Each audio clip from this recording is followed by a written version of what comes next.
নমস্কার বন্ধুরা, আপনারা দেখছেন ভারতের অ্যাকশন। আপনাদের সঙ্গে রয়েছি আমি অমিত। বন্ধুরা, কাশ্মীরের পেহেলগাঁও যেভাবে হামলা করা হলো, আর সেই হামলার প্রতিশোধ কিন্তু নেওয়া হলো। প্রত্যেকটা মহিলার সামনে তার স্মৃতি থেকে সিঁদুর কেড়ে নেওয়া হলো। আর সেই হামলার জবাব, তার অপারেশন, সেই অপারেশনের নাম কি দেওয়া হয়েছে? অপারেশন সিঁদুর। সেই সিঁদুর অপারেশনে পাকিস্তানের প্রায় 9টি জায়গাতে, 9টি জঙ্গি ঘাঁটিতে, বিশেষ করে জায়গা বলা ভুল হবে, যেটা জঙ্গি ঘাঁটি। হ্যাঁ, অনেকে এটা প্রোপাগান্ডা করতে পারে, অনেকে বলতে পারে যে সেখানে কি হচ্ছে, যে মসজিদের ওপর হামলা করা হয়েছে, কোনো বিল্ডিং এর ওপর হামলা করা হয়েছে, জনলোকালয়ে হামলা করা হয়েছে, সেগুলো বলতেই পারে তারা। কিন্তু আসল সত্যটা কি সেটা আমরা সকলেই জানি। আজকে আপনাদের একটা ভিডিও দেখাবো। তার আগে কিছু কথা বলে রাখি যে পাকিস্তানের প্রায় 9টি জঙ্গি ঘাঁটিতে হামলা করা হয়েছে, আর সেখানে প্রায় ধূলিসাৎ হয়েছে। কিন্তু এই জিনিসটা হজম করতে পারছে না পাকিস্তানের মিডিয়া।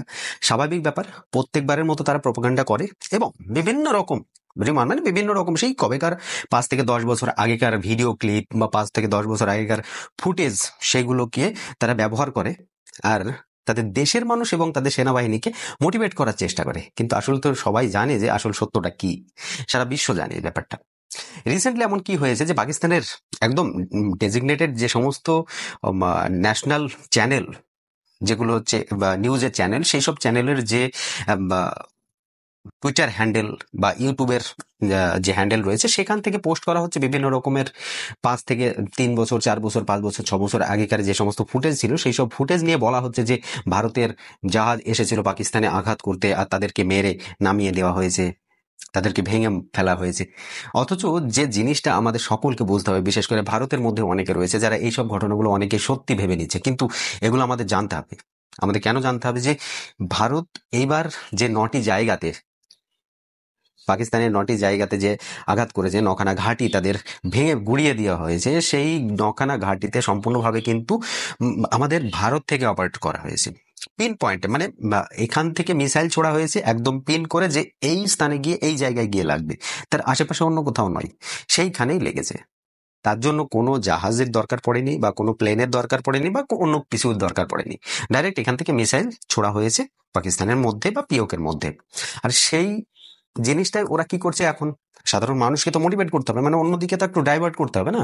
আর এটাকে সহযোগিতা করছে বাংলাদেশিরাও। আমি সেসব টপিক নিয়েও আসবো আগামী দিনে, সেসব ভিডিও আমি দেখাবো যে বাংলাদেশে কিভাবে তারা প্রোপাগান্ডা করছে, তারা কিভাবে এগুলো দেখাচ্ছে যে হ্যাঁ, পাকিস্তান ভারতের 5টা জাহাজ প্লেনকে মেরে ফেললো, তার মধ্যে রাফাল রয়েছে, তার মধ্যে সুখোই রয়েছে, আরো কি কি রয়েছে, বিভিন্ন রকম জাহাজে তাদের মানে দেখাচ্ছে। অথচ এই জিনিসগুলো টুইটার হ্যান্ডেল ডাইরেক্টলি যারা পোস্ট করেছিল, ওদের যে নিউজ চ্যানেল, সেখানে কিন্তু ডাইরেক্টলি বলে দিয়েছে যে আপনাদের এই যে পোস্টগুলো, এগুলো কিন্তু ফেক। এগুলো 3 বছর আগে কোনো একটা ফুটেজ টুইটার দেখিয়ে দিয়েছে যে এই ফুটেজ থেকে এখানে নেওয়া হয়েছে। তো তাদের প্রোপাগান্ডা কিন্তু অলরেডি এআই এর মাধ্যমে টুইটারে তাদেরকে দেখিয়ে দিচ্ছে। তবুও তারা মানে বাজ আসে না, তাদের যে ব্যবহার আর কি, সেটা আমরা সকলেই জানি কেমন ব্যবহার তাদের। তো সেই জিনিসটাই সবচাইতে ভালো এক্সপোজ করেছে পাঠান ভাই। পাঠান ভাই হচ্ছে আফগানিস্তানের একজন ইউটিউবার, আপনারা অনেকেই জানেন, তার ভিডিও আপনারা দেখে থাকবেন। আজকে একটা ভিডিও আমি আপনাদের দেখাচ্ছি, সেই পাঠান ভাইয়ের একটা খুব সুন্দর ভিডিও সে পাকিস্তান থেকে তুলে আমাদেরকে দেখাচ্ছে। দেখুন, আমরা যতদূর জানি যে পাকিস্তানের ম্যাক্সিমাম মানে সমস্ত কিছুই পাকিস্তানের ব্যান করে দেওয়া হয়েছে ভারতে। সেটা হতে পারে ইউটিউব চ্যানেল থেকে শুরু করে টুইটার হ্যান্ডেল, সমস্ত কিছু। শিল্পী, কোনো সিঙ্গারের গান আপনি ডাইরেক্ট ইউটিউবের মধ্যে দিয়ে ভারতে শুনতে পারবেন না, যদি কোনো থার্ড পার্টি চ্যানেল থেকে না শোনানো হয়। তো সেই রকম, তাই আমরা তো ওদের ভিডিও দেখতে পাচ্ছি না যে ওরা কি বলতে চাইছে, কি ওদের মেন্টালিটি। তাই পাঠান ভাই কিন্তু খুব ভালোভাবে এক্সপোজ করেছে। তো চলুন দেখে আসি আগে পাঠান ভাইয়ের এই ভিডিওটি, তারপর আপনাদের সঙ্গে আরো আলোচনা করবো। আর যারা আপনারা এই ভিডিওর ডেসক্রিপশন বক্সে কিন্তু লিঙ্ক থাকবে, আপনারা যদি দেখতে চান সম্পূর্ণ ভিডিওটি, অবশ্যই ভিডিওটি দেখে আসতে পারেন। আর এখনো পর্যন্ত যারা আমার সঙ্গে রয়েছেন, প্লিজ আমার চ্যানেলটিকে সাবস্ক্রাইব করুন, পাশে থাকা বেল আইকনটি বাজিয়ে দিন, আর পাকিস্তানের যে এই যে প্রোপাগান্ডা, এগুলোকে এক্সপোজ করার জন্য ভিডিওটি বেশি করে শেয়ার করে দিন। তো চলুন ভিডিওটি শুরু করছি। तो दोस्तों, ऑपरेशन सिंदूर के बाद इंडिया की तरफ से पाकिस्तान पर मिसाइल दागने के बाद पाकिस्तान की मीडिया और आर्मी के पास बोलने को कुछ भी नहीं था। वो क्या बोलते अपने लोगों को, जब इनका air defence China system push हो जाता है, 9 जगह को जो है वो निशाना बनाया जाता है, पिन टारगेट करके वहां पर दहशतगर्दों को डेर किया जाता है, 380 के करीब जो है ये 9 जगह में जो हमला हुआ है, 380 के करीब दहशतगर्दों को वहां पर मार गिराया है। उसके बाद पाकिस्तानी मीडिया और पाकिस्तानी सेना, देखिए ये बात हमें और आपको कंफर्म पता थी और पूरी दुनिया को कि पाकिस्तानी सेना कितनी बड़ी सरेंडर आर्मी है, और पाकिस्तानी मीडिया पाकिस्तान के आर्मी के डर से किस तरीके से हमेशा झूठ बोलती है और अपने लोगों को एमसी और बीसी बनाती है। लेकिन आज मैं आपको एक वीडियो दिखाऊंगा कि आज जो है ऑपरेशन सिंदूर के बाद, भाई क्या नाम दिया है, ऑपरेशन सिंदूर। भाई यकीन करें, सलूट है भाई इंडियन आर्मी को, यही नाम सूट करता है। इन्होंने सिंदूर उजाड़े थे 28 बेगुनाह लोगों के, भैया इंडियन आर्मी ने 380 के सिंदूर उजाड़ दिए वहां पर। वेल ये वीडियो सुनिए, खुद पाकिस्तान की जो है जो लोग हैं वो अपनी मीडिया को कैसे एक्सपोज कर रहे हैं, बजाय इसके कि मैं अभी पिक्स निकालता, सारा इनका प्रोपेगेंडा जो पाकिस्तान के DGISPR के ऑफिशियल चैनल से, PTV के चैनल से, यानी कि इनके ऑफिशियल न्यूज चैनल और मिलिट्री के जो अकाउंट्स है वहां से जो पिक्स शेयर हो रही थी कि 5 जो है हमने जहाज भारत के गिराए हैं। ये वीडियो सुनिए, उसके बाद करते हैं बात। एक तस्वीर चल रही है ये, और ये पीटीवी भी दिखा रहा है और पाकिस्तान के सारे मीडिया चैनल्स दिखा रहे हैं कि जैसे ये भारतीय जहाज के मलबे की तस्वीर है, जबकि ये बात दुरुस्त नहीं है। ये एक बहुत पुरानी तस्वीर है और ये मैं आपको दिखा देता हूं। ये 2021 का MiG-21 जो गिरा था, ये उसकी तस्वीर है।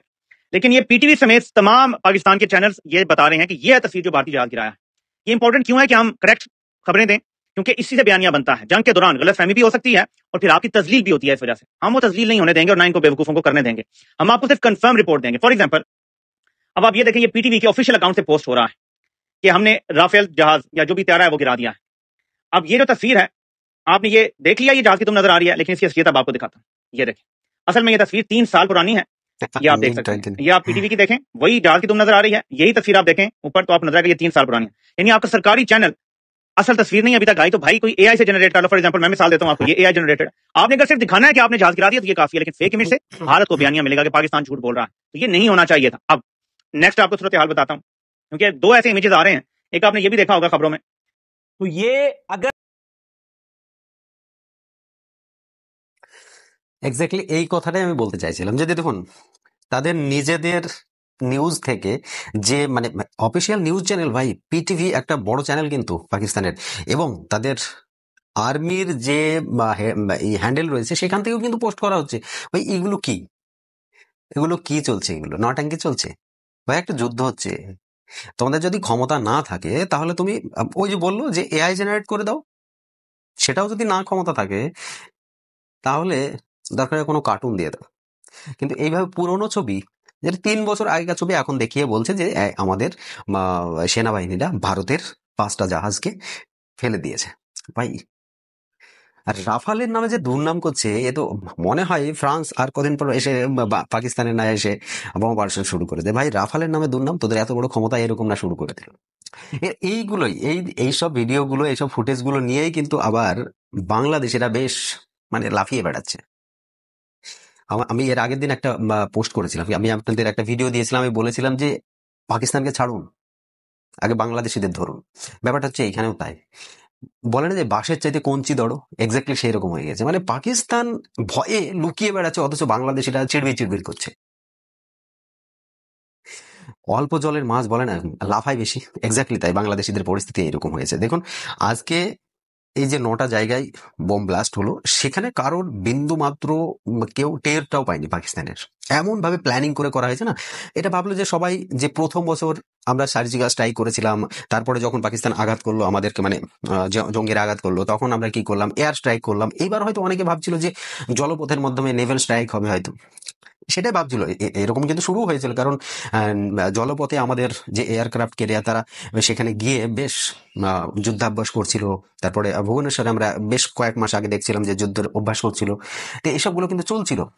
এইরকম টাইমে কি হলো, ডাইরেক্ট মিসাইল কোথায়, পিওকের 7টি জায়গায়, এছাড়াও বাইরে, পিওকের বাইরে 2টি জায়গাতে, পাকিস্তানের মোট 9টি জায়গাতে মিসাইল হামলা করা হলো।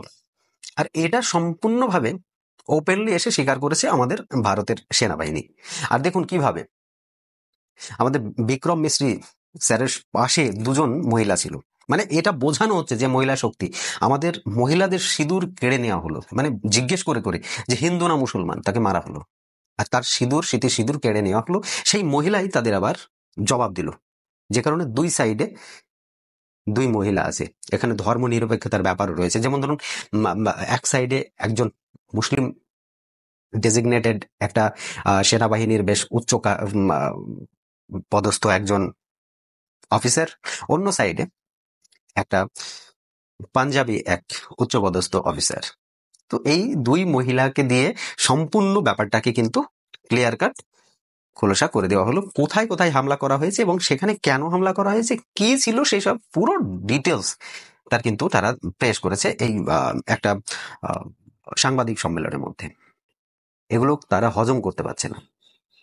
আজকে পাকিস্তানের মিডিয়াই এক্সপোজ করলো, এটা কিন্তু পাঠান ভাই যেটা দেখালো এটা কিন্তু পাকিস্তানের মিডিয়া, সে নিজেরাই এক্সপোজ করছে যে ভাই এগুলো পুরনো ফেক নিউজ। তাই ফেক নিউজ নিয়ে বেশি বাড়াবাড়ি না করলে আমার মনে হয় ভালো হয়, কারণ আগামী দিনে আরো বহুত কিছু আছে, শুধু পিওকের এই 9টা জায়গা নয়, আরো বহুত জায়গায় রয়েছে যেগুলো কিন্তু তাক করে বসে রয়েছে ভারতের। আর যখন এয়ার ডিফেন্স সিস্টেম, আমি যেটা বলছিলাম যে এয়ার ডিফেন্স মানে কি, আমাদের আকাশপথে যদি কোনো রকম মিসাইল আসে, সেই মিসাইলকে যে কোনো মিসাইল আকাশে আসুক না কেন সেগুলোকে আটকানোর ক্ষমতা রাখার মতো একটা মেশিন থাকে, সেটাকে বলা হয় এয়ার ডিফেন্স সিস্টেম। আর সেটা হচ্ছে ওদের চায়না থেকে আনা। আর অবভিয়াসলি আমরা সকলেই জানি যে চাইনিজ মাল কিন্তু তার কোনো গ্যারান্টি থাকে না। আমি আরো একটা ভিডিও দেখছিলাম যেখানে বলছিল যে আমরা যখন ইরানের সঙ্গে আমাদের সঙ্গে যখন সংঘর্ষ হয় সেই সময় কি হয়, মানে পাকিস্তানিরা বলছে আর কি এই কথাটা, যে ইরান যখন আমাদের উপর মিসাইল ছাড়ে, যদি 20 থেকে 25টা মিসাইল ছাড়ে তার মধ্যে কিন্তু একটা বা দুটো ভেতরে আসে, বাকি কিন্তু সবই আকাশেই আমরা নষ্ট করে দিই। এক্স্যাক্টলি ভারতে 9টা মিসাইল ছাড়া হলো, এবং মানে ভারতে এতগুলো মিসাইল ছাড়া হলো, তার মধ্যে একটাও আমরা কিন্তু আটকাতে পারলাম না। তাহলে আমাদের পাকিস্তানিরা বলছে এই কথাটা, যে তাহলে পাকিস্তানের যে এয়ার ডিফেন্স সিস্টেম রয়েছে তার অকাদটা কিন্তু ভারত দেখিয়ে দিল। এর আগেও কিন্তু ভারত একবার ব্রহ্মোস ছেড়েছিল, খুব ছোট্ট একটা ব্রহ্মোস যার উপরে ওয়ার হেড ছিল না, যেখানে কোনো নিউক্লিয়ার ওয়েপন ছিল না, তবুও সেটা কিন্তু পাকিস্তানের মধ্যে চলে গিয়েছিল। এখন কথা হচ্ছে যে পাকিস্তানের ভিতরে ঢুকবে কি করে, যদি এয়ার ডিফেন্স সিস্টেম যদি ঠিকঠাক ভাবে অ্যাক্টিভ থাকে, আর যদি থাকেই তাদের কাছে, তাহলে তো সেটা ঢোকার কথা নাই। কিন্তু আছে, কি আছে, সেটা হচ্ছে চাইনিজ মাল। আর চাইনিজ মাল কেমন হয় সেটা আমরা সকলেই জানি। আজকে এই ভিডিওটা আপনারা বেশি করে শেয়ার করুন, যে ওদের যে প্রোপাগান্ডা আমরা মাঝে মাঝে বলে থাকি যে পাকিস্তানিরা আর বাংলাদেশিরা বিশেষ করে বেশি করে প্রোপাগান্ডা করতে পারে। ওরা যুদ্ধ ময়দানে জিতুক আর না জিতুক, ওরা কিন্তু এই মিডিয়াতে এবং মুখে যুদ্ধ বেশ 10-12টা যুদ্ধ জিতে গিয়েছে। আজকে দেখুন 93,000 যখন 71-এ ভারতীয় সেনারা যাদেরকে আটকিয়ে রেখেছিল, সেই 93,000কে কিন্তু আমরা 3 বছর খাবার খাইয়েছি। অথচ অভিনন্দনকে যখন 1 কাপ চা খাইয়ে আমাদের দেশে পাঠালো, তখন কিন্তু এই 1 কাপ চায়ের মানে ব্যাপারটা কিন্তু ওরা এমন ভাবে দেখায় যে ওরা সারা ভারতীয়কে 1 কাপ করে চা খাইয়েছে। যাই হোক, জোকস অ্যাপার্ট, 93,000কে আমরা কিন্তু প্যান্ট খুলে মুখে চুনকালি মাখিয়ে কিন্তু আমরা দেশে পাঠিয়েছি, সেটা যেন মনে থাকে। আর এইবারও যদি বেশি বাড়াবাড়ি করে, তাহলে ওই যে আসিফ মুনির, ওর পেছনে আবার চুলকালি মাখিয়ে কিন্তু সারা বিশ্বে ঘুরিয়ে নিয়ে বেড়াবো। তো বন্ধুরা, আজকে এই ভিডিওটা আপনাদেরকে দেখালাম, যদি ভালো লেগে থাকে অবশ্যই একটি লাইক করবেন, শেয়ার করে আরো সকলের কাছে পৌঁছে দেবেন। আজকের মতো এই ভিডিও এখানে সমাপ্ত করব। সকলে ভালো থাকবেন, সুস্থ থাকবেন, ধন্যবাদ।